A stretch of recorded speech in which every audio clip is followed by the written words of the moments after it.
ហើយនេះខ្ញុំបាទគៀសកូនសូមផ្ញើចម្រៀងមួយនេះជូនទៅដល់ជនជាតិខ្ញុំទាំងអស់ដែលកំពុងពិបាកចិត្តស្ដាប់កំសាន្ត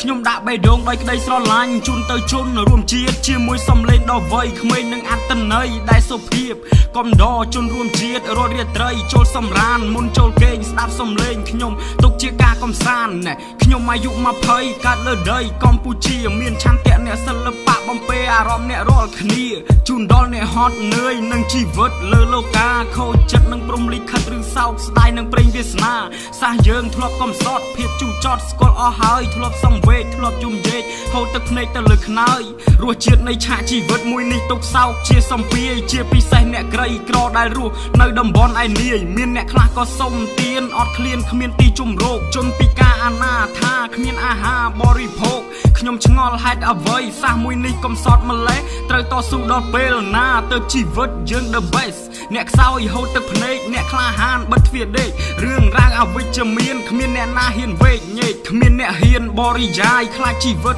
អន្តរាយសាសខ្មែរដល់សែនកំសត់នេះមានតែភាពខ្វល់ខ្វាយអ្នកស្រណុកកាន់តែស្រណុកអ្នកពិបាកកាន់តែពិបាកអ្នកចំបាំងដែលធ្លាប់ប្រយុទ្ធក៏ប្រែคล้ายជាជនកំសាគ្មានអ្នកណាសាមគ្គីឃើញតែជនឆ្លោះប្រកែកមានទំនាស់នឹងវាយកាប់ចាក់នៅក្នុងសង្គមដូចជាចម្លែក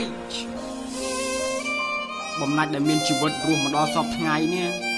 យើងត្រូវចេះស្រឡាញ់គ្នាទៅវិញទៅមកព្រោះយើងសុទ្ធតែជាជនជាតិតែមួយ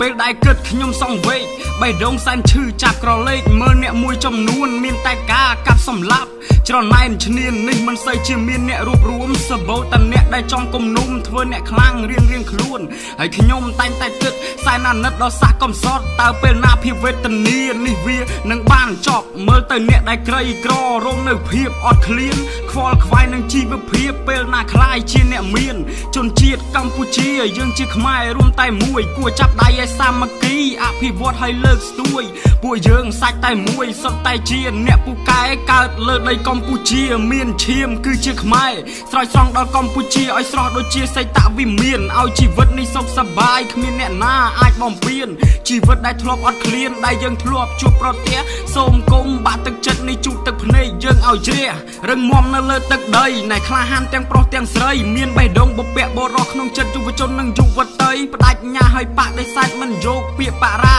ជ័យជីវិតដែលក្រីក្រហើយជីវិតដែលគេបំពេញយើងមិនអាចទ្រាំទៀតទេត្រូវតែធ្វើអ្នកដែលហ៊ានតស៊ូនឹងក្រោកឈរសាមគ្គីផ្ដល់ជាជំនួយកែប្រែអ្វីគ្រប់យ៉ាងគឺស្ថិតលើពួកយើងអ្នកជួយសាសខ្មែរនឹងឈប់កំសត់ឲ្យខ្ញុំសង្ឃឹមនៅថ្ងៃមួយ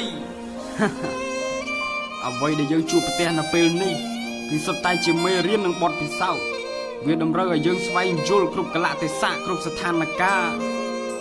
ព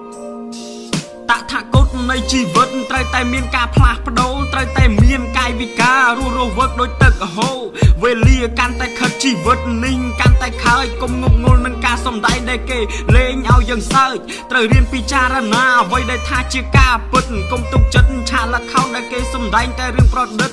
ត្រូវចេះពិចារណាអ្វីទៅភាពជាក់ស្ដែងធ្វើអ្វីកុំចាំគេប្រាប់ត្រូវចេះគិតដោយខ្លួនឯងកុំឆាប់ជឿសំដីគ្រប់ពាក្យពេចន៍ដែលគេបបួលក្រែងលោកវាលិចលងពិបាកហែលរោគទីទួលស្រុកយើងជនជាតិយើងមានអ្នកសើចមានអ្នកយំព្រោះនេះជាការពិតឆាកជីវិតនៅក្នុងសង្គមអ្នកក្រជាតួរងឯអ្នកមានជាតួឯកបើសិនគេមកបំពេញគ្មានអ្នកណាហ៊ានប្រកែកជីវិតអ្នកលំបាកគឺលំបាកតពូជសាសន៍ចឹងបានជនជាតិដទៃគេថាស្រុកខ្មែរក្រខ្លាំងណាស់អ្នកទល់ច្រកដល់កម្រិតគ្មានអ្វីចិញ្ចឹមក្រពះដាច់ចិត្តលាម្ដាយលាលពុកចេញពីផ្ទះទៅធ្វើកម្មករឬពលករចំណាក់ស្រុកនឹករលឹកញាតសន្តានតើពេលណាបានជួបមុខឲ្យជីវិតជីវិតនេះមានគ្រប់រសជាតិត្រូវតែរឹងមាំជានិច្ចធ្វើដំណើរទៅមុខទៀតតស៊ូកុំត្អូញត្អែវានាំឲ្យបាក់ទឹកចិត្តធ្វើអ្វីត្រូវបដិញ្ញាកុំអាក់អន់រាល់គំនិតរឿងរ៉ាវដែលលំបាកយើងបានជួបអស់ហើយត្រូវជួសជុលភាពឈឺចាប់មួយនេះឲ្យបានធូរស្បើយ